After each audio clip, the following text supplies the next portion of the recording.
everyone, welcome to the Everyday Alchemist. But I'm not your usual host, Neelma, but I am the Nick Sharma. I am the Mr. Everyday Alchemist. And we thought we'll switch things up a little bit today. So the interviewer is going to become the interviewee. And as we wrap up 2023, we just thought it would be a little bit of fun. And I'm probably going to go off a little bit off on a tangent, but I promise you one thing, I'll try and make it interesting. So we are going to be interviewing my wonderful wife, Neelma. So Neelma, welcome. Thank you. Thank you for having me, Mr. Alchemist. Welcome to your own podcast. By the way, before we get started, I wanted to ask, how does it feel to be on the other side? It actually feels quite relaxing. For once, I didn't have to prep. I didn't have to do anything. I just made myself a nice cup of coffee. I got dressed and I'm here now. So the pressure's on, on you. All right, no pressure. All right. Are you nervous? I'm nervous. Are you? I'm not. You're a pro now, so. No, I'm not a pro. Not a pro, but I think I'm just gonna go with the flow and see where this goes. Okay, so I wanted to kind of make today's conversation, make it a little bit deeper.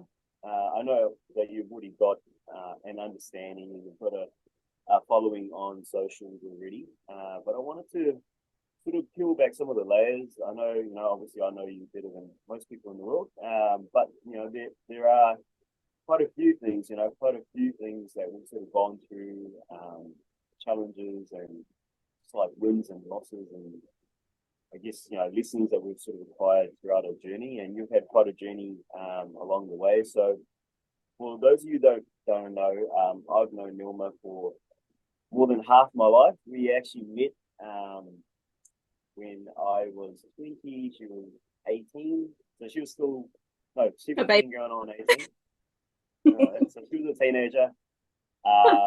And we dated for quite a long time, and then we got married and had Nishaya. So I know that Neelma's spoken about Nishaya on the podcast already. So I guess for the last sort of 12 years since we've had Nishaya, we've really, got into a different sort of level in terms of our relationship, but also, I guess what we sort of learned along the way. But yeah, it's I think there's a lot that we can sort of share with the audience. There's we don't pretend to know everything, but we definitely have sort of learned quite a lot. And I know Neelma has got this wealth of knowledge, so I'm going to try my best to try and extract a little bit of that today.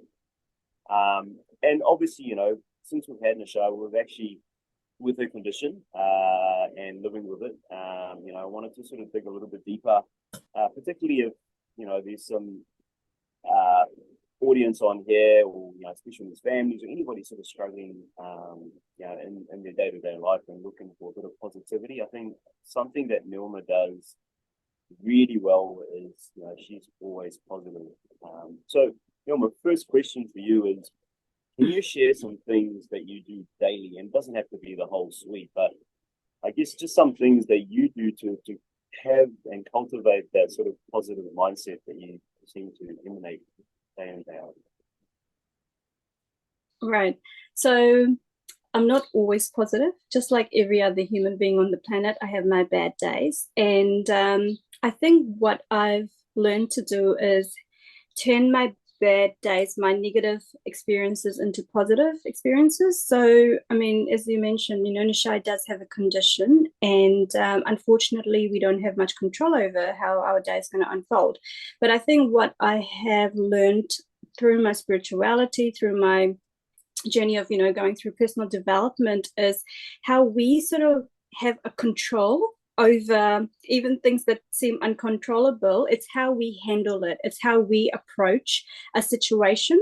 So for me, the days I can get up before Nishaya is a bonus, because I can then, automatically I'm winning, because I have woken up, I've showered, I've done my prayers, I've sat in meditation. For me, meditation is huge, because I feel like that's my space where I can cultivate my habits, where I can just be with myself and be with the higher power, because everything I do in life is through that higher power. Like, I believe in my angels, I have my spirit guides, I connect to something greater than me. So obviously that is very important to me. So I think the most important thing is finding that early start to your day where you can be by yourself and set your intention for the day. For me, setting an intention is huge. So this kind of starts actually the night prior to me waking up that morning. So for me, I've started doing this thing, and it's amazing because what I do is before I go to sleep, so once my head hits the pillow, I kind of say, you know, so I want to wake up tomorrow feeling happy. I want to wake up tomorrow and have a nice day. Today, I'm grateful. Today has been an amazing day, but tomorrow is going to be even better and better. So I kind of train my mind to see it before the day appears. So when the day appears, I'm already in a good frame of mind. Yes, things do sometimes don't go my way because Nisha could be, she's been having some seizures lately, or she could be, she could have an upset tummy, or she might just be having an off day like we all do, from time to time. So it is just living in that moment. I find that, doing deep breaths and just knowing that this moment shall pass as well. It's not getting overwhelmed. I think I have cultivated a habit of being patient, which I never ever had. But I think it's just doing these little perks and, training myself, having a moment. If Nisha is safe and in front of the TV or, playing with something, I take a moment, go into the kitchen, have a drink of water, and I'll put intention into the water that, this water's bringing me back to my perfect place of ease. Just speaking things into existence, because I know when you create things, when you see it, when you speak it, it has to happen. So I use all these little tools. Yeah, I love that. I think, there's probably like 4 podcasts and, all those little things I'm sure that you can probably speak a lot more about.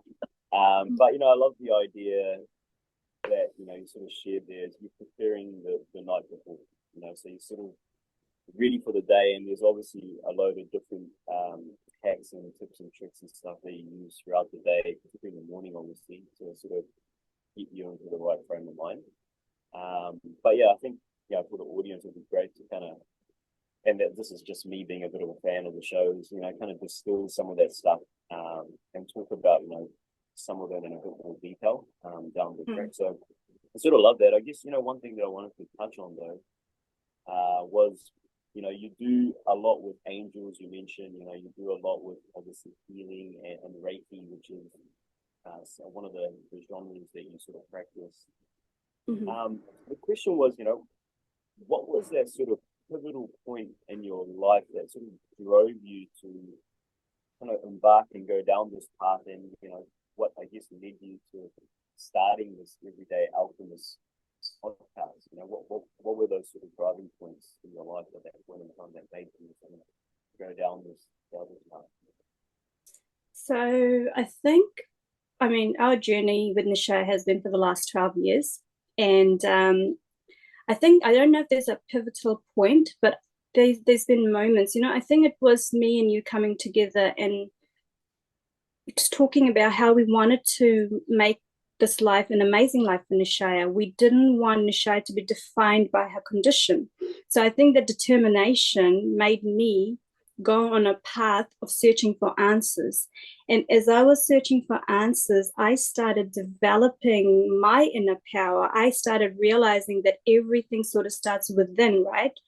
And that, yes, the in the bigger picture, I didn't have control over Nisha's condition, but I did have control over how I could change some of her reality.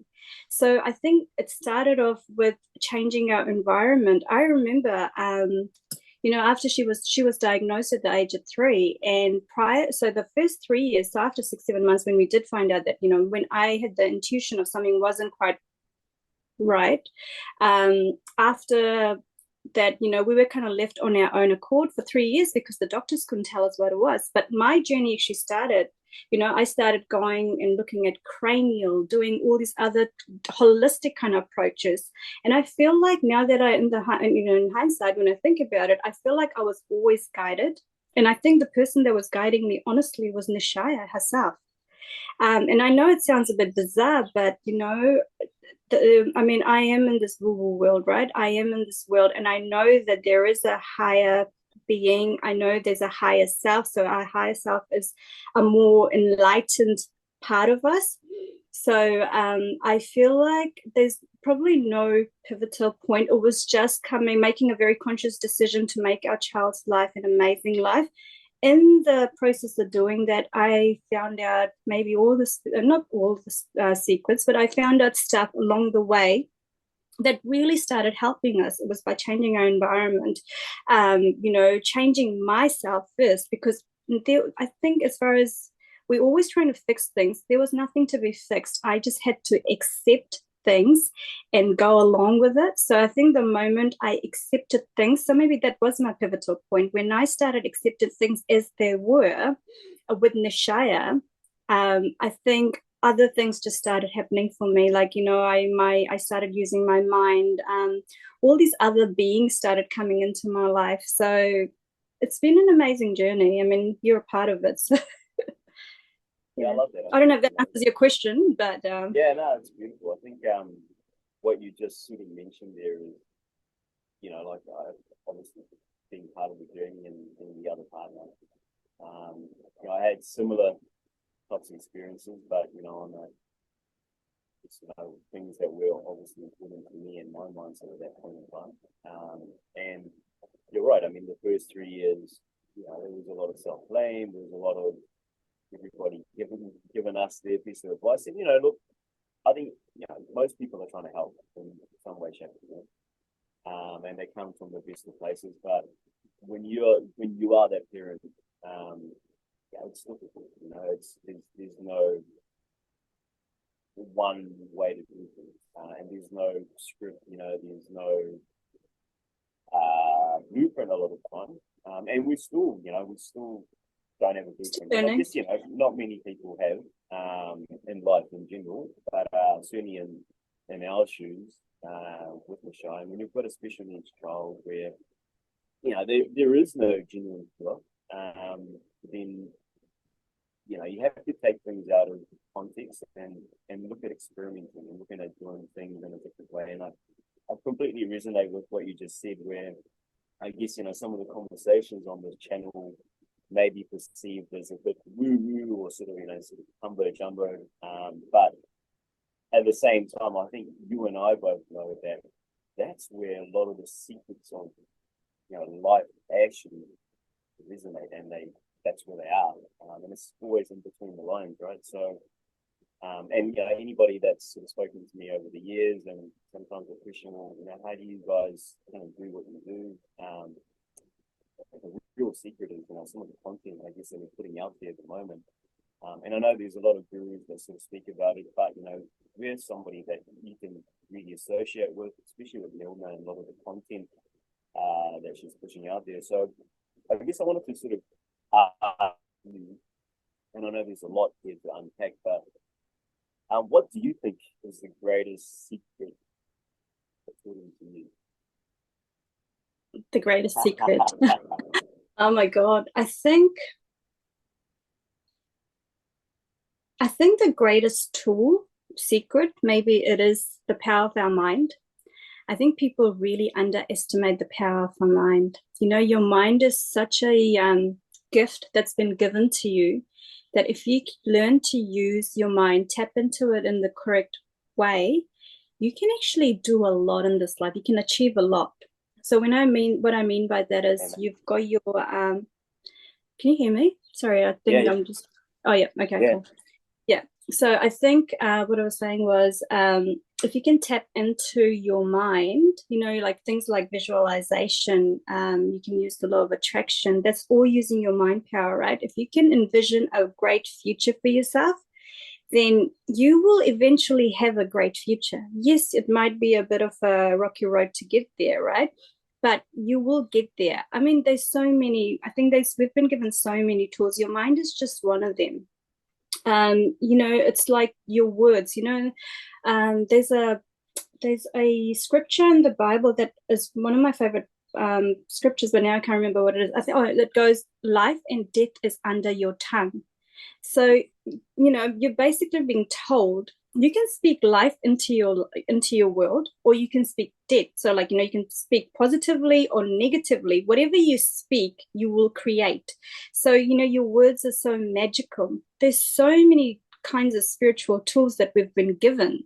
You just have to dive into this world and you will see how many things are available to you. So I think if you ask me what is that one secret, I think I would always go back to the power of your mind, because whatever I have achieved to this day has been because we chose to look at life with a mind of positivity. And we could have easily gone the other side, right, and gone down the black hole, because what we're dealing with is huge. And I'm going to say this, not everyone can handle it, because if you get given something like that, a verdict for your child, it does sort of stop you in your path. So I think it is a very conscious decision to use your mind. It's up to you how you use it. And if you tap into the right way of using it, that is your secret. You can have whatever you want. Hey man, I love that. Yeah, the power of the mind is, I know people will throw it around all the time, but actually understanding how to use it, how to cultivate it, and then so, I mean, like we've done some crazy manifestations over the years, and I'd love to kind of talk a little bit more about that in the next couple of questions. But you touched on something there with obviously Christianity and some of the the learnings that we get out of it. Where do you stand with religion? And I know it's a little bit of a controversial sort of question, but look, I'm the interviewer, right? and but I love this stuff, right? Like, I think it has to bring the humanism into it. So I guess I wanted to ask you, Yes. where do you stand on religion? How do you identify with it? And what's your explanation around religion as it sort of, I guess, fits in with you? So it's so funny you asked me that. As you were talking, I happened to look outside the window, and I'm sitting in Nisha's room because you're downstairs in the office and recording, and I'm upstairs. In the So dungeon. yeah, I love Nisha's room because it's so peaceful and there's angelic stuff here and the energy is amazing. But as you were talking, I happened to look outside and I can see the Buddhist temple that's down the road. And just slightly over it, I can see the church.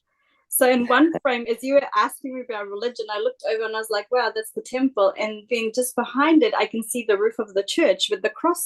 So, I believe that nothing is a coincidence. So I believe this question had to be asked. So that's amazing. That's like a synchronicity moment for me. So, yes, so I find that no religion is bad, right? I find that every religion teaches you the same sort of thing: love, compassion, speaking truthfully, obeying the laws, and all that stuff. I think it's the people that sort of bring a bad name to religion. I myself am a born Hindu, so I'm from the Hindu religion. I love my religion, but what has happened to me in the last probably 5 years is, or maybe a little bit more or less, I can't remember yet, maybe more or less, is that I have become a little bit more spiritual. Now, I know it's like the hip thing to say at the moment, oh, I'm not religious, I'm spiritual. But for me, it is my truth. And everything I speak on this channel, on my podcast, is the truth. So this is from my heart. I do everything that resonates with me now. I don't do things just because I've been told to do stuff. I did that growing up. I did that when Nishaya was initially diagnosed because I was desperate. I was coming from a place of fear rather than faith. And my faith is like something that I anchor into. Without my faith, I am nothing. So hence I have my tattoo saying faith, right? So for me, yeah, like I said, religion is not bad, but I think religion is about controlling, and spirituality is about freedom of speech, a freedom of doing what you want to do. We have been very blessed, and I don't think I've spoken about this before in my podcast, but we have been blessed to experience a few different religions in our path, in our journey. So after Nishaya was diagnosed, if you have heard one of my podcast episodes where I talk about that specific episode where Nishaya was diagnosed, I screamed out to God that night before I went to sleep. I don't even know if I went to sleep. I was crying so much. Somewhere along that line, that night, I remember screaming out to God and saying, God, if you are real, you need to help me. I don't know how to help my child. If you are real, show me. And then the next day, my phone rings, and it was Judy from my work. I used to work at Yellow Pages, and I met Judy. I was only there for 8 months. Prior to that, I was in finance. I was working for a bank, and then I left that to work somewhere else in marketing. And then Judy and I didn't talk during my pregnancy because I had Nishaya. She went on off, I had her baby. The next day, she rings me, and when I pick up the phone, she goes to me, God spoke to me that, what's going on? I need to talk to you. And I knew a little bit about Judy and her faith because she was a very strong Christian lady, and she was a pastor in a part-time, church as well. And I knew that she had some, like she was very strong in her faith. And when she rang me, I could have just collapsed because I felt like for that moment, that was the first moment I kind of experienced God. So we started going to church, right? We went to church, Nick and I and Nishaya, we got baptized. Because I was thinking, if we got baptized, if I find God and I go to church, I'm going to find God within the four walls of that building. And a lot of good things happened. Like, honestly, some of my greatest moments of developing as a human being happened within my church days. Amen. And I will never take that away. I have goosebumps as I speak that because I think my faith actually developed from there. And you know this because I used to sit there. I learned, I started reading the Bible. I never finished the Bible because I couldn't, it was obviously Bible is so a thing, but there were certain scriptures in the Bible that spoke to me. I remember one of the scriptures was, no weapon formed against me and my family can prosper. Amen. I can do all things through Christ who strengthens me. I am the head and not the tail. Like, I used to sit there reciting scriptures over my child because I learned the power of your words through the church. I learned of laying of hands, that if Jesus could do it, I could do it too.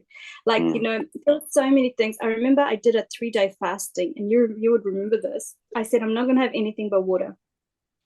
So I started doing that. And one of the greatest things that came out of that fasting was, I didn't even sleep in our room. I said, no, I actually created a warfare room where I created our back office into my spiritual, do you remember? A spiritual room where I watched the movie. Oh my God, what's the movie? War Room, I right? think it was called War Room. No, War Room. Yeah. It was and cool, it's an incredible movie. I would honestly tell people to go watch it. It really empowered me. The lady that acted in that movie, and I think she is actually a pastor in real life. I'm not too sure. I could be wrong, so don't quote me. But she taught me how to pray the correct way. I learned the power of prayer through those Christian, those church days. Anyway, one of the greatest things that came out of that fasting was, a couple of days later, I was praying, and I started manifesting glitter on my face. Do you remember? And I was like, what is happening? So that's for another podcast, but these are like sort of the manifestations of things, how I started spiritually becoming. So, like, I think the spiritual side of me was being born, the Neelma that you see today. Yeah. Then we went to Buddha, then I was like, we did it. So before that, I actually went to Buddhism. Remember, before Nisha was diagnosed, because we had a temple down the road, I loved going to the Buddhist temple. And I used to just put Nisha in the stroller. I was like, maybe 10 minutes away from home. We used to go. We met some monks there. They became really friendly with us, gave Nisha a bracelet. So I experienced God in that presence. Sitting inside the Buddhist temple, I could feel the presence of God. I would get goosebumps. I would just cry and cry and cry. And I, experienced God there. Then I kind of, after the church days, I was like, something inside of me was like, okay, something had to change. So I went back into Hinduism, started going to all this prayer and stuff. And when I used to go, I used to feel the presence of God. People probably looked at me and thought, why is she crying? It wasn't like that I was crying for my child. I was feeling the presence of God. I would get goosebumps. So I would just feel this really warm energy around me. And as I'm speaking, I can feel this warm energy coming over me now. So what I learned through religion was that all God are the same, right? Yeah. We just identify with God and with different names. And today, if you ask me, what am I believe in the higher power. Like I pray to Lord Ganesha, I pray to Jesus, I pray to Buddha, I love my mantras, I do my scriptures. I don't identify with one religion anymore. I identify with, because now that I'm a Reiki healer as well, when I do Reiki, one thing I understood is that you have ascended masters like Jesus, Buddha, Krishna, Ganesha, Vishnu, I was going to say Lady Gaga. I hope not. God, that'd be Not terrible. Lady Gaga. Oh my God, Lady Ruby. She's ascended master. Sorry. Oh, that's so funny.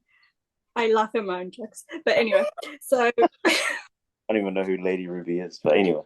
she's ascended master, right? Right. So my Right. point is, getting back on track, is that all these ascended masters, they live on the same plane. They all are there living on the same plane. And there's no division. Like over here, there's people talk about division. My religion's better than yours. They don't know what's happening in the background. On the other side, they all are working together as a team. So that's why I don't relate to one religion. I love all religions. Does that answer your question? Yeah, I love that. I love that. I mean, very similar, I guess, in that sense where I think we're all humans first, and yeah, even when I was younger, I used to love. I was fascinated with religion. Like I wanted to, obviously, growing up in a Hindu home.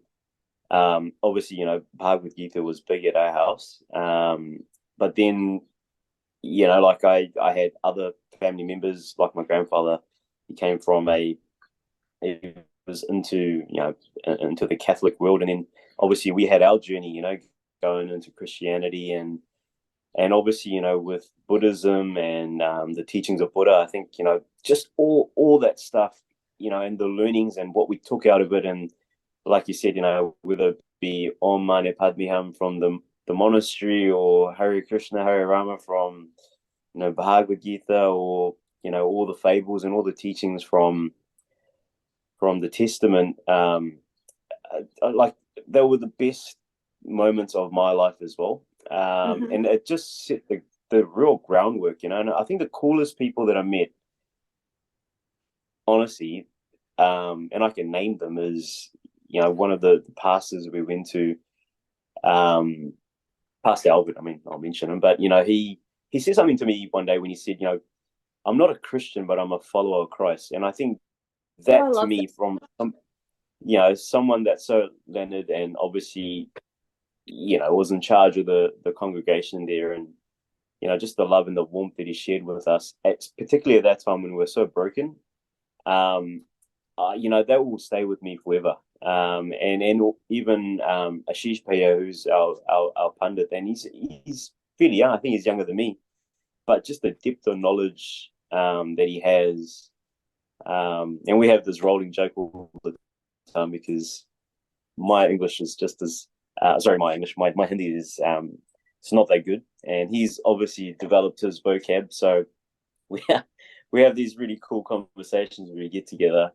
But just the depth of his understanding and what that is, I think just putting all those little things together, because I think that's what religion is. It's really it's stories, it's characterization. There's hidden gems in it all, but I think maybe mankind gets a little bit too sensitive about all this, rather than looking at what is it actually trying to deliver you is lessons, that you take, you apply, and hopefully it betters your life. So I love that question. Yeah, and I think the other thing is, sorry, you mentioned, I think mankind, some of the rules are made by men, so it's always going to affect men, right? So that's another thing. You don't take it as a given. You have to really weigh it up and see how it fits into your life. I completely agree. So look, I wanted to shift gears a little bit, because I know that you have been doing a lot since you started this podcast. I've heard you on numerous sort of calls. I mean, obviously I can't listen into the calls, but I know you're booking them out and you've got people, international people you've been speaking to, obviously dealing with people that need a bit of support, people looking for direction in life. And obviously, people that also have, loved ones that have passed away, sort of dealing with, death and Passover. And also, I think, there's been a lot of people that have reached out that have got some relationship issues or personal issues where they're wanting to build in life and, do things. But I wanted to ask, right? So I know that your work is pretty special, and I know that you're not gonna reveal anything confidential, but how do you help?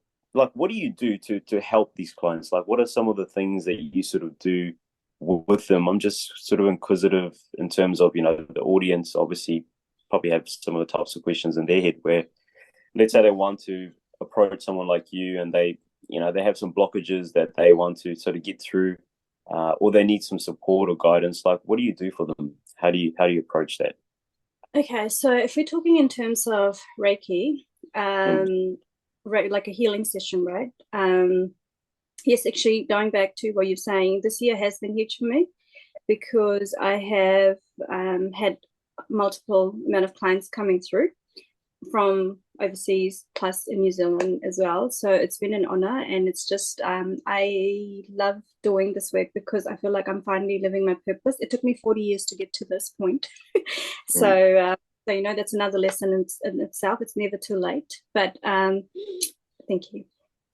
But yeah, so every healing session is different. I don't pre-prepare like to what's going to happen. I mean, I do my prayer and I do my protection. I do my incense and all of that stuff because I want to create a good environment. So most of my healing is actually online at the moment, and I just want to say that there's no difference in seeing a client at home or doing it online because energy is energy and it's got no restrictions.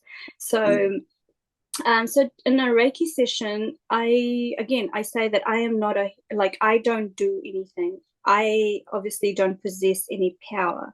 I am a vessel for the higher power, the universe, to work through me. So I will ask, what are we working on today? If it's a physical thing, if some people just come in because they want to just experience it, or they just want to, they have something specific to work towards. So when we know what we're working towards, I will put that into my intention, and I will start. I've got symbols that I do, like Reiki symbols. We've been initiated, so we have these sacred symbols. I will do my prayer, and we will start. Now, what's been happening in my Reiki sessions is that I am getting a lot of messages that come through. Not in all cases, but most of the cases, yes. I will close my eyes, and as I'm doing Reiki, I will see visions, I will see pictures, I might hear words, I might see images, and then I describe it to the person on the other side as we are going through the session. And what blows me away is that after the session is over, while I'm still connecting with them, the things they tell me, how these messages resonate with them, just blows me away each time because I don't know anyone on a personal level. Even if I'm working with a friend, like I don't know everything on, what's happening in their life because I'm not a psychic. If you ask me a question, I'm not going to be able to answer it, okay? Because I'm not a psychic.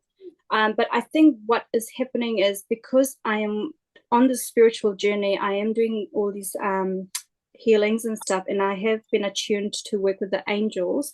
I see them, like I don't see them as a Are they physical being.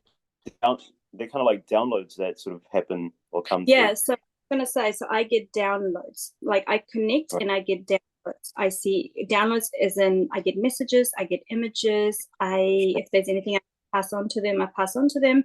I feel a lot of stuff as well. So if I'm working on someone and they've got a sore knee, I might momentarily experience that sore knee, or I will experience a sensation on my back to say, hey, are you having a back pain? And they'll say, yes, I am, or whatever it is. So that's how they're using, the angels are using me, the universe is using me, God is using me. And while I'm doing this, I will see sometimes orbs flying past. Like orbs are just spiritual angels or spirits that have come to help.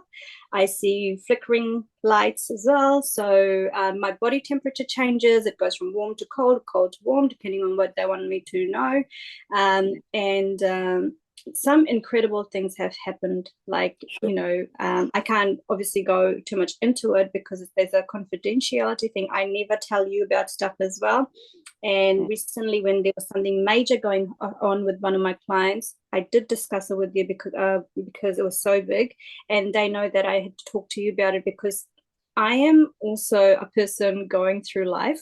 I don't have all the answers, and sometimes some things are very overwhelming where I need to process it. So you are my person to go to because you are my safe place, and I know you will never disrespect anything.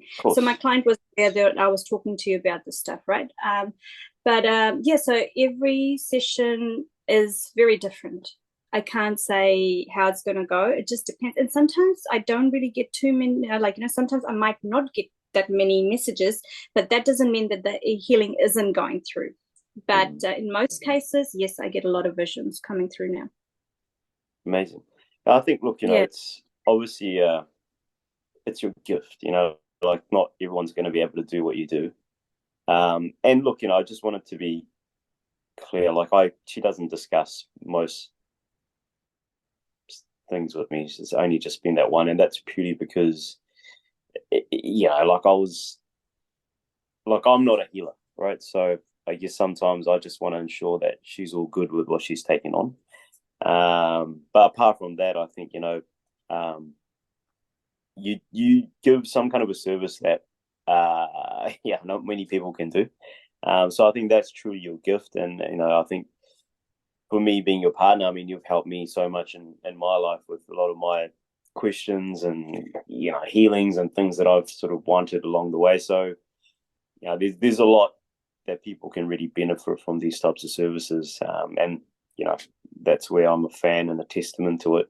And I've seen some really cool testimonials come through for you as well. Obviously, I do your website, so I think there's a lot of grateful people out there in terms of what it means for them and how it helps them unpack a lot of stuff that's happening for them. And you can just tell from the messaging how powerful it was and how much has really helped them. So I think you should pat yourself on the back and hopefully you get to some bigger highs in 2024. Thank you. I mean, I just want to say that it's actually my absolute privilege to be doing this work. I don't want anyone to think that I'm I like, because once upon a time I was on the other side. I was so helpless. I was so in need of help or healing. So I understand the pain people go through. Yes, we all have different journeys, and my pain might be different to yours. But pain is pain, and you can't, everyone has their pain to carry in this life. And if I can be a service to someone, because I said to God at the very, very start of our journey, you help my child and I will be there helping others. So that's why sometimes, I don't even charge people, and this. Someone will ask me for stuff and I do it because I just want to help people. But I have learned the value in my work as well. So I don't, I'm trying to change myself where I don't discredit my work and the effort and stuff that I've had to go through as well. So I honor myself, because not from an egoistic point, but I honor myself for my journey and the lessons I've learned and where I am today. That's beautiful. Well done. Hey, look, before I sort of get into my rapid fire, I had a couple of other questions that it's bugging me now, so I want to ask you. And I know we're going a little bit over time, but I know there's a lot of parents, right? Like, so it's been a hard 2023, so I think, a lot of people that I've been speaking to, from work and, from life in general, I think, everyone's had a pretty full-on 2023, and obviously, with the holidays now sort of in full swing, everyone's sort of letting go, and hopefully, 2024 is going to be amazing. And I know it will be for a lot of people, but I think, a lot of parents have, they've struggled a bit, they sort of struggle with their kids. They've probably been really stressed out with work.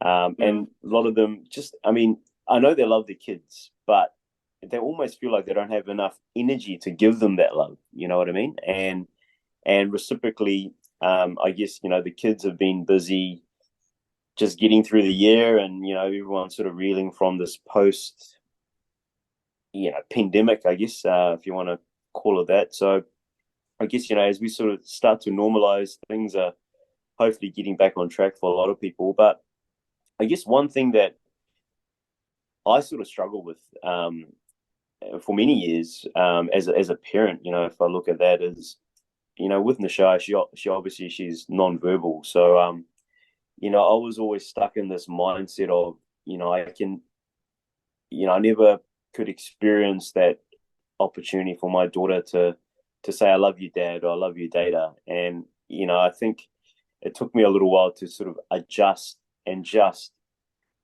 look at what gifts I actually truly had in front of me.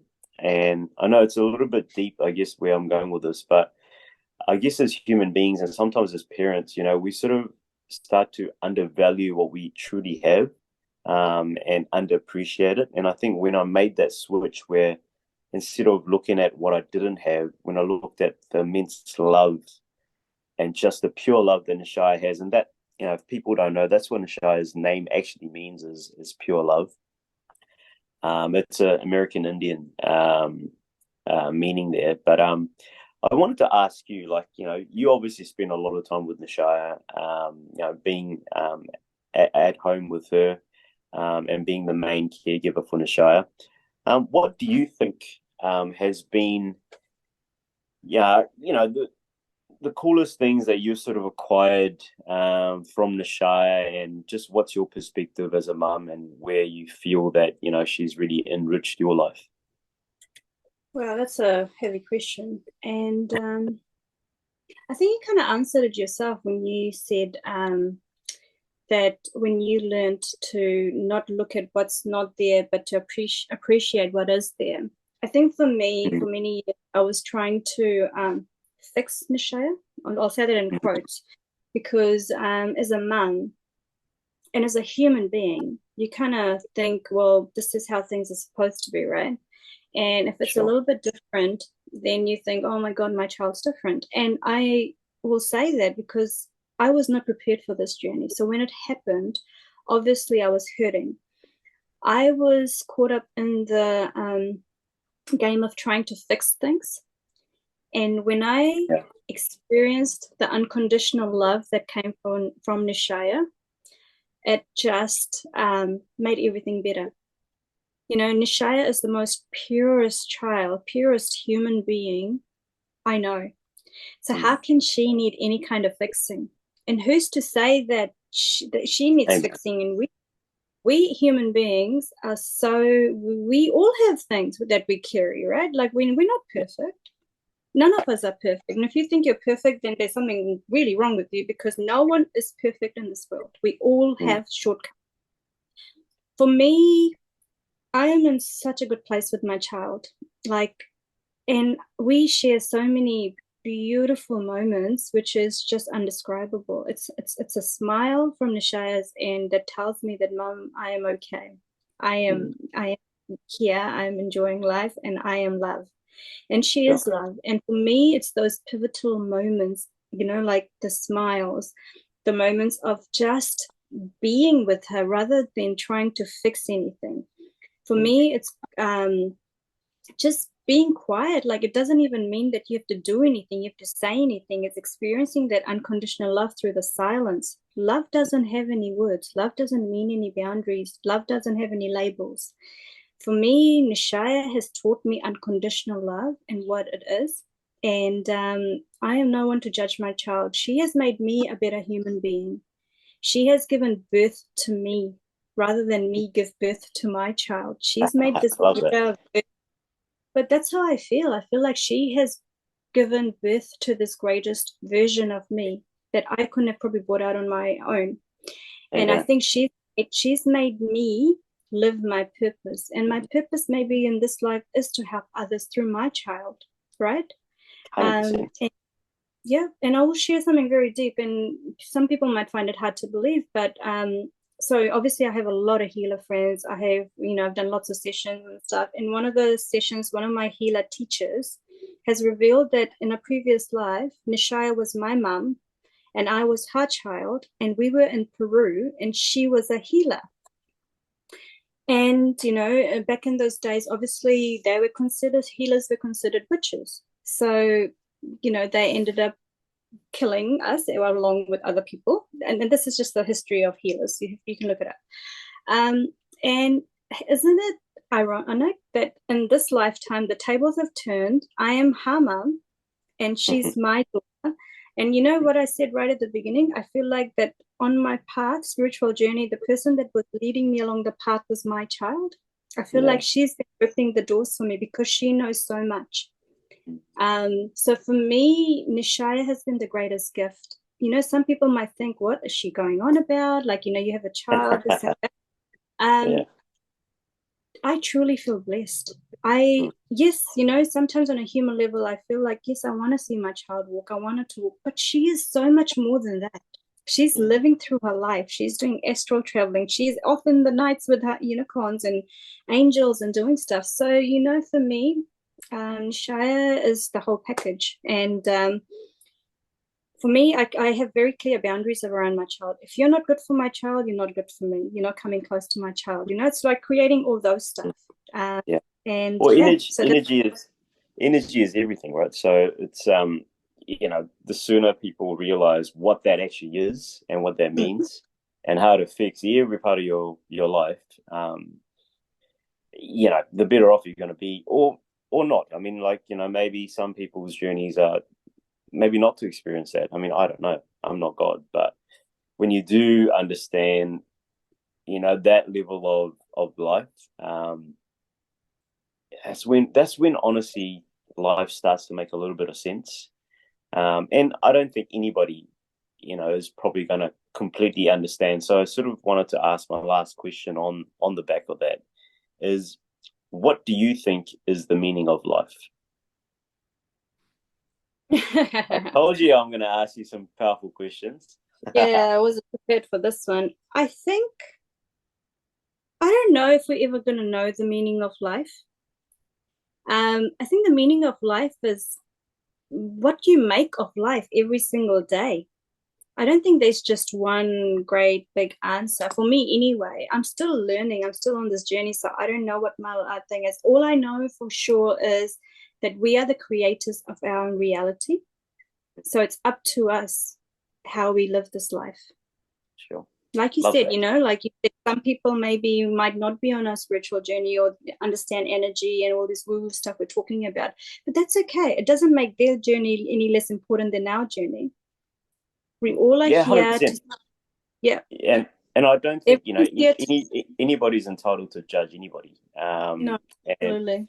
And we know that better than everybody else, or anybody, the next person. So I think we never judge.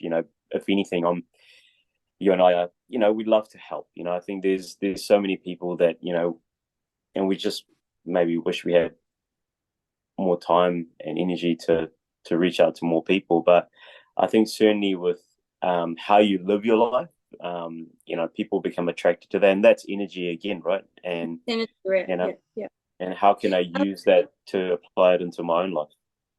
I just want to say something before we, I don't know if you're going to the next question or not, but how you asked me about religion, and I was saying, there's obviously a good and a light and a dark side to everything. Spirituality also has a light and a dark side. A lot of spiritual people that claim to be spiritual, everyone's healing. No one is healed yet. Everyone has wounds and insecurities and all that stuff, ego stuff coming up. I have experienced in my own journey that some spiritual people are not helpful. It's not to say every spiritual person out there is there to help you. There's a lot of boundaries around people that have created because they think this is my safe space. I'm doing this work. Why are you here? I see it. I feel it. So again, I just wanted to make this point that religion is, if religion has a dark side, spirituality as well has a dark side as well, right? Amazing. Sorry, I just had to add that. No, love it. Yeah, look, I mean, we don't want to obviously sort of take this podcast into hours, but there's some really good content there, and I think um, you know maybe we could have, and we can speak about a little bit more about this and sort of maybe another podcast where Mr. Everyday Alchemist Where makes I invite you to host. if you have me again. But hey, look, my last question before I go into rapid fire is, so 2023 was massive. And we've had some pretty cool highlights, and obviously we've had some challenges as well. But I just wanted to ask, what are some of your highlights for this year as we sort of wrap up 2023? My highlights. Okay. Well, I think this podcast is definitely a highlight. Yeah, I mean, you know me, I am very deep into my spiritual work, but I never thought I would have a podcast, and that was just a thing that's come through the angels. I feel like they pushed me to do Reiki, like they pushed me to do life coaching. They also pushed me to do a podcast. So this definitely is a major highlight. I mean, there's been a lot of highlights. I have got clients overseas now as well, which is another highlight. My business has expanded a little bit. Another highlight, I mean, it's not a highlight, but I did lose my granddad in August. He passed away at the age of 98. So that's another major thing that I've gone through, and it's been really hard. And to this day, I still tell you I miss my granddad, even though sometimes I do see him as a orb. But I have moments where I really miss him. I feel this sense of loss, and it is grief, and I've never really experienced this kind of grief. So it has been a really deep learning year for me as well. There's been some really highs and some really lows, and I'm just trying to move through it. And I'm praying that 2024 will be filled with ease and grace. And I know there's some amazing things happening. Like, we're taking a break, we're going on a holiday, and one of my manifestation is coming to life, which I'll share next year. So yeah. I'm excited about that one. I'm really looking forward to next year, and just onto bigger and better things, right?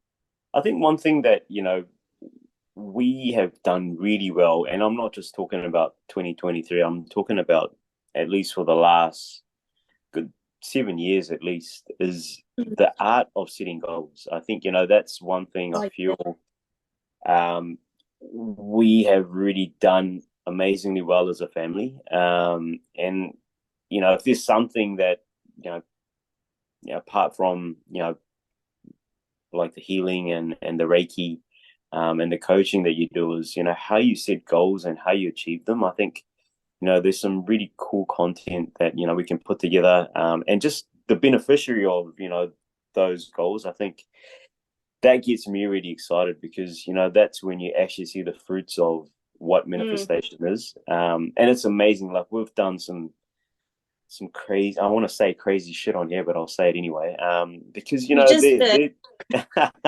but they're game changing, right? Like, that's where like, as a provider, as a man in the family, like, you feel like you want to do your utmost for your family. And I think those little things where you see those changes, and you see those things sort of happening, maybe it's on a more tangible level perhaps, or materialistic, but I think manifestation isn't just always about spirituality as well. There's physical manifestations. We're talking about financial sort of gains, and those types of things make people believers, I think, in this day and age. So I'd love to kind of share a little bit more about that when we connect again on the podcast next year.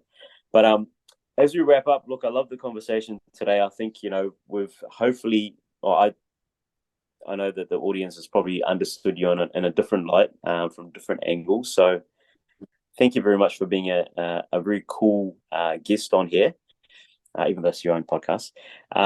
I wanted to ask you a couple of rapid fire questions. So I guess the rules here, you just say what comes to mind, or the first thing that comes to mind. I think that's how you play it. But I wanted to ask you, so number one, are you ready? I'm scared, but yeah, go for it. Don't be scared. All right. So, who is your favorite person in the world besides me, or Nishi, or any of your family or friends? Oh my God, what kind of question is that? Who am I going to pick Well, it's then? a hard question. So, just think and say. Ariana. No, Ariana. She's it can't be your friend. It can't be a friend, or then okay. who? I don't know. I'm asking you. If I can, how can it be a favorite person if it's not a family or friend? Hang on. Celebrity. Okay. So, huh? Maybe a celebrity. Maybe somebody you've seen. Somebody you admire. Um, I actually like Mel Robbins. She's a podcast host. I love her content. I think she's so real. She's yeah, I just love her content. She's got a Maybe. podcast, so if you want to listen to her, I find it Yeah. inspiring. Yeah, She's the blonde one, yeah. yeah, with the glasses. Yeah. Yeah. No, she's pretty cool. She did something about the 5, seconds. 4, 3. Yeah, that one. No, All yeah. right, we're talking about the same person. Okay, very cool. One down, three to go. If you could change one thing about me, what would it be? Oh my God, Be gosh, careful. I think I need a bigger time frame for this. One One. thing about you is, oh my God, and this happened this morning. I was so angry at you. I keep telling you to close the bathroom doors. Oh I yes. came upstairs, both the bathroom doors, Nisha's bathroom and your bathroom, because you went to empty the bins. You left the doors open, and I came upstairs. I was already angry when I walked up the stairs and saw Nisha's bathroom door open. Went into our bedroom, and that bathroom door was open. So I was like, "Oh my God, how hard is it to just pull the door behind you?" You know, like because I believe in feng shui, right? It's not a good thing to leave your bathroom doors open because you're letting negative energy come into the house. Also, you know it leaks your abundance. I said So one. I said one. yeah, okay, sorry, but yeah, so I would change Okay. all these small habits, like turning the light off behind you as you're leaving a room. You're a very good husband, but all these little What did I bits ask this that you question? do. Okay, go next. Thank you very much for that one answer. It's cool being a man. But anyway, appreciate it. Thank Oh, you. Next one. whatever. A sexist thing. Okay, go. So what is the best book that you've read recently? The best book. I Mm. am reading The Universe Has Your Back. It's one book that I always keep going back to. It's by Gabby Bernstein. I love Gabby. She was one of those early teachers that came into my life. Never met her, but I feel like she's a friend.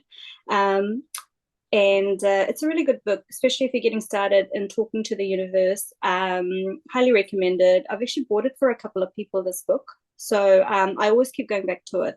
So I'm rereading it again. Amazing. Great answer. And the final question, which body part do you love on me the most? Okay. Let's not answer that. I would love to say your mind. Boring. Okay. That's not the real answer. But anyway, so so thanks very much for being a lovely guest. Your prize is me for the next 100 years, I'd like to say.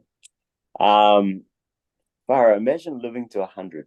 Anyway, so I wanted to sort of wrap up. I think it's been a great conversation. So thank you very much, Neelma. I hope I've done um, your podcast and also, I guess, you're following some justice. But it's been fun.